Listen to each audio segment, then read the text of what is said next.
back to the show. Well, I have assumed, and obviously not correctly, that allergy season was over. But for those of you that are living and suffering with allergies, you probably know for yourself that it's not. Our next guest is going to help you when it comes to prevention and what sort of nutrients are best in prevention. I am joined by Dr. Kate Rhéaume. Dr. Kate, thank you so much for joining us. Really appreciate it. And I guess allergy season isn't over, is it?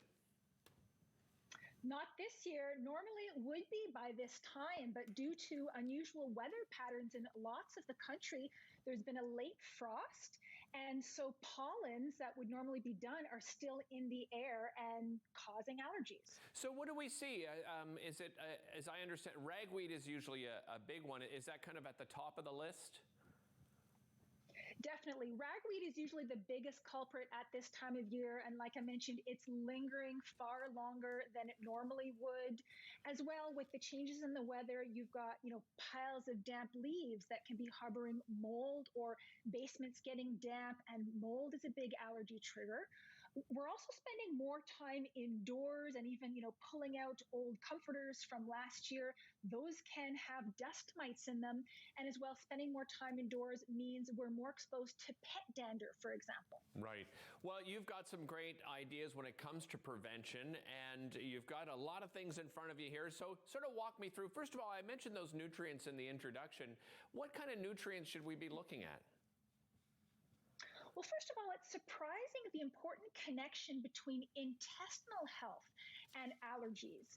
And so if we look at consuming more fermented foods, for example, this will help to feed beneficial bacteria in our intestinal tract that helps to support a healthy microbiome.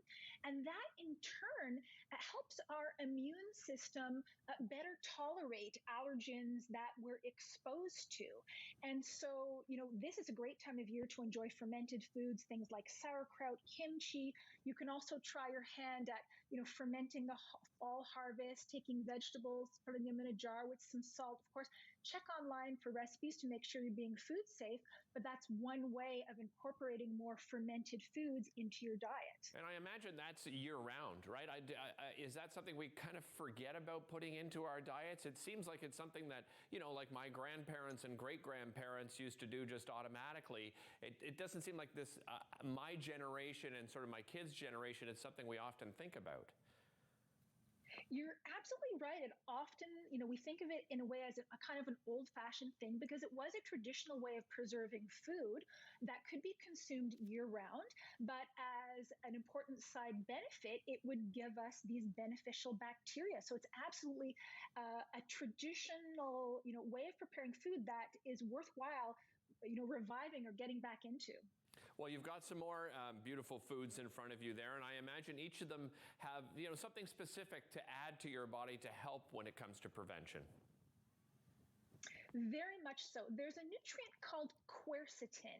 It's a vitamin-like molecule that is found in a wide variety of plant foods, things like, onions, even apples, garlic, green leafy herbs, for example. And it seems to play a role in stabilizing mast cells. These are the cells that release histamines, which of course cause all of those unpleasant symptoms. Right. So if we can consume more nutrients to maybe make those mast cells a little bit less likely to spill those histamines, to help with, again, tolerance to these types of allergens.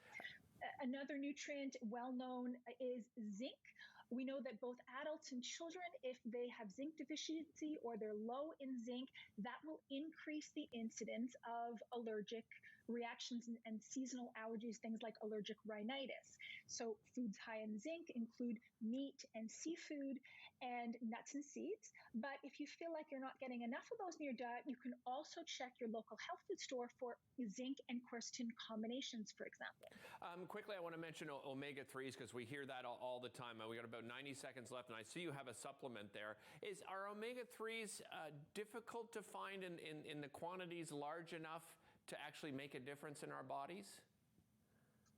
They can be. We know they're found in deep cold water fish, grass-fed animal foods, which of course are hard to come by, and they're really such an important foundation for overall health, in addition to being associated with lower incidence of allergies for people who have more omega-3s in their diet. So again, that is definitely one worth checking out at your local health food store for a high-quality omega-3 supplement to top up your intake.